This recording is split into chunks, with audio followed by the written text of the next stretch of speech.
with the Ish Kodesh, which will lead us into the wonderful words of the Mesilas Yesharim. Ish Kodesh over here says an absolutely pashut vart. He builds it into the psukim. We're not going to be medayik the psukim. One can look at it on their own. This in Bereshis Mem Daled, psukim Yudches Talamed. This is the conversation between Yehuda and Yosef. Vayigash Elav Yehuda. Vayomer Bi Adoni, please my master. Vayigash Elav Yehuda. Vayomer Bi Adoni. Baznei Adoni. Vayicher Apcha Be'avdecha. In your servant, the tenses just changed. Adoni Shal. My master asks, V'atomer el avdecha, v'nomer el adoni, v'ata kiboy el avdecha. Back and forth, what do we have over here? We have him talking in the you and talking in the third person. Where else do we find this? We find this in all our tefillos. We find this in all our brachos. Baruch ata, Adoi Shem. Adoi Shem is my master. Ata is you. Ata means I'm talking to you straight face to face. And then we continue the brachos, and then we zoom out. And Hashem is the Machayim Esim. He is the Roifei Chol Basar. Says the Ish Kodesh, this is a chesed of Hashem. That every Yid is able to say, Yochalomer LaHashem Ata. He quotes over here from an Ish Aloikai Harav David Zecher Tzaddik Shavracha. I don't know who that is. But says this is his vart. It's a chesed that we could say the words you. And the truth is, if when we're davening, we were to pause for a second and think, Baruch Atah Hashem. You make a shackle. Baruch Atah Hashem. What are we saying? Atah. We're calling God you, the greatest entity to ever live, ever will live, that's running the whole world and all the cosmos, is you. He's my personal God, Adonai, my God. But he's Atah. He's right in front of me. That's a chesed of HaKadosh Baruch Hu. When he continues over here, and he says that when one davens, often we have a problem. We have a problem when we daven. What's the problem? The problem is, it's very nice to say Atah. It's very nice to sit here and talk about that it's such a beautiful thing that when we daven, we say Baruch Atah, and we say brachos, and Hashem is right in front of us. But now let's just be honest for a moment. Einay margish oid kolkach ahava. We just don't feel it. Right here around the table with a bowl of cholent, it's easy and nice to say, Baruch Atah. And it's such a beautiful thing to call God you. But the bottom line is, when we come to make a bracha, when we stand there in tefillah, even when he's saying something deep, even when we're trying, and even when we have the kavanah and we think Baruch Atah, do we really feel, wow, my loving God is talking to me and I'm talking to him? Do we really feel that? Let's just be honest. We don't. But says the Ish Kodesh, we have a tshuka, we have a desire to yes feel that. How do I know we have a desire to yes feel that? Because that's why we're sitting around this table. That's why we show up to shul. That's why we open the siddur. If you didn't have the desire to feel that connection, you wouldn't open the siddur. You wouldn't come to shul. You wouldn't try to learn. Because that's it, I'm done. The fact that you walk in the room means you want it. What level of desire? Very true. But there's certainly a level of ratzon for that shukah. As everyone says, the desire to have the desire.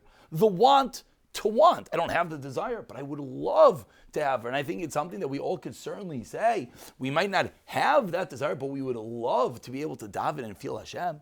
We would love to be able to make a shahakal in the middle of the day, and for that 1 second when we say Baruch Atah, to realize, wow, Hashem is right in front of me and I'm thanking him for everything. We would love to have that feeling and have it viscerally. We certainly would love it. We just don't. Ad shemegoydel chukazu. We don't have this feeling. So what do you do if you don't have the feeling? What do you do?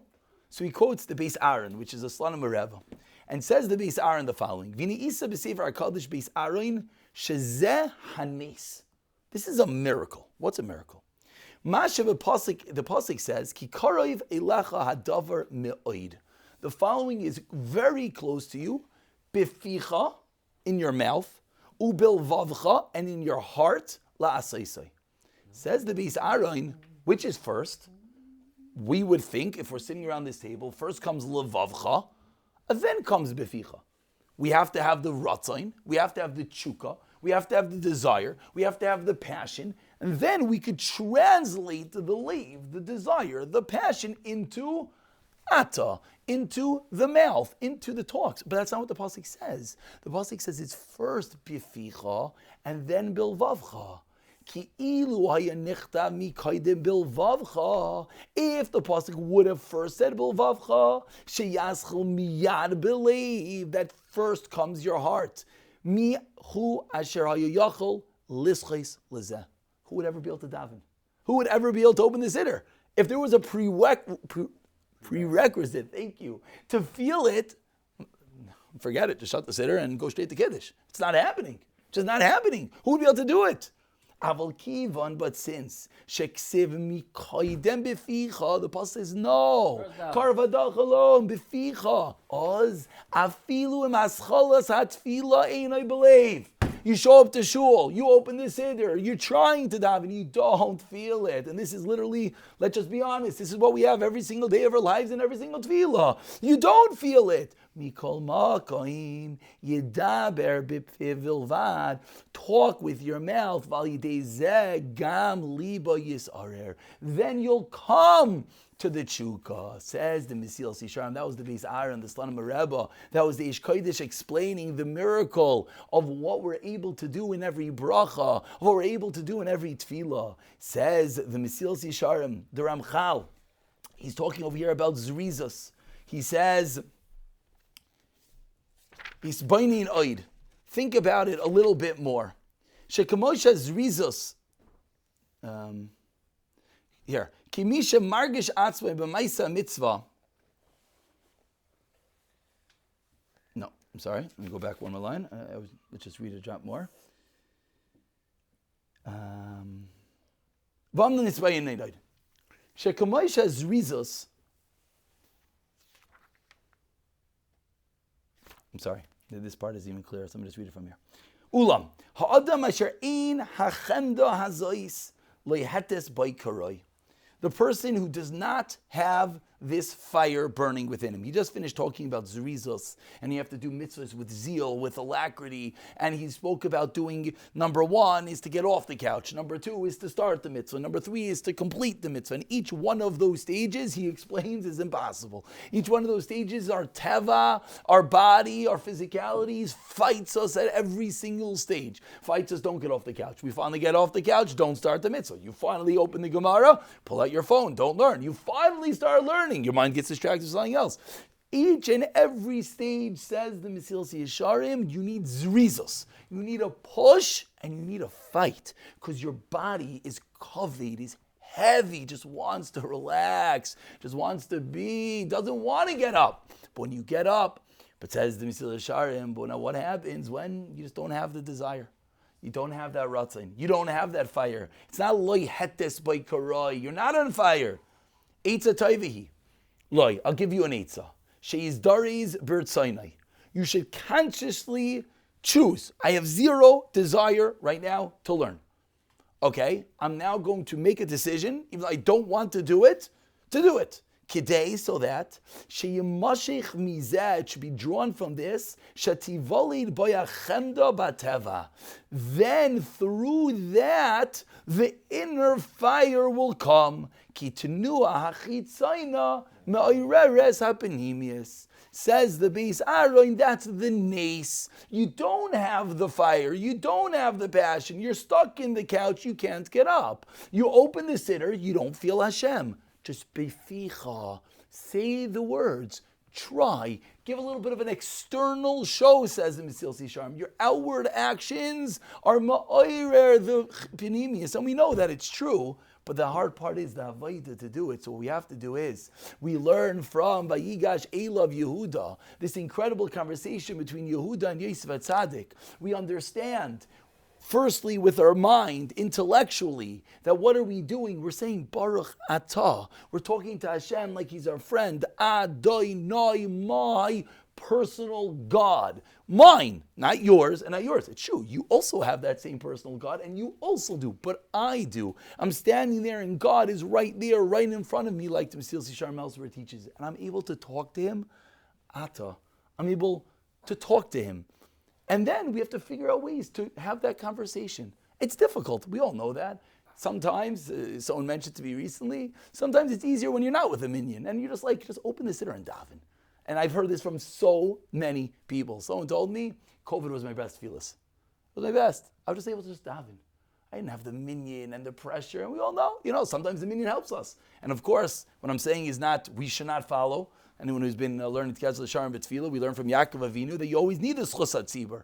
But we have to figure out ways to talk to Hashem. Baruch Atah. But what happens when we can't?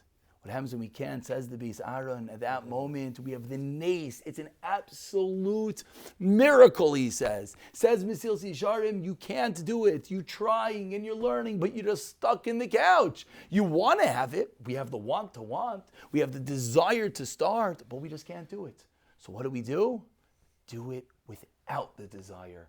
Beficha, say the words. If we just say the words and then we turn on our brain a little bit and we realize what we're saying, then hopefully it will settle in a little bit and we'll realize it's Atah. We'll realize it's Adonai, my God. And slowly what will happen is the chitzonius, our actions, will be ma'orer, the penimius. It will bring out the inner desire. And as we started, it's something that we all want. We all want to want. So let's try to take the level of want to want and translate into the action with a little bit of thought, a little bit of kavana. And that will allow it to work. I'm just going to conclude with one word that we learned today in Sharim B'Tefillah. It's such a fascinating idea. I just want to repeat it. The Sharim B'Tefillah of Shimshon Pincus teaches us, it's almost the exact same idea. We just started a type of tefillah called Amida. The type of tefillah called Amida means that Vayamoid Pinchas Vayifalel. Pinchas stood up and davened. Says Rav Shimshon Pincus, but the Medrash says that Amida is its own type of tefillah. No, it's not. Vayamod, you get up, and then Vayifalel, and then you daven. He says no. The act of standing is a form of tefillah. Why? And it's this exact vart. He says, because when you're sitting, when you're heavy, you're lacking kedusha. When you do external actions, you know what an external action to approach Hashem is? It's an action that you're ridding yourself of your physicalities, because I'm trying to get up and talk to God. The act of trying, the act of standing, knocks away that barrier called our body, allows our neshama to connect to Hashem, and that itself is a tefillah, he says. Based on what we're learning, it comes out so beautiful that when you can't do anything and you don't want to get off the couch, just by getting off the couch is that first act of shedding our layers of physicalities, of destroying our bodies, of connecting to Hashem. And then, now I daven. I don't want to daven. I just say the words. I'm starting the connection. I am within the process. Then hopefully, b'siyata d'shmaya, aside from being zeicha to actually daven, we should be zeicha not just to want, not just to have the desire to have the desire, but actually to feel b'siyata d'shmaya, that desire within us.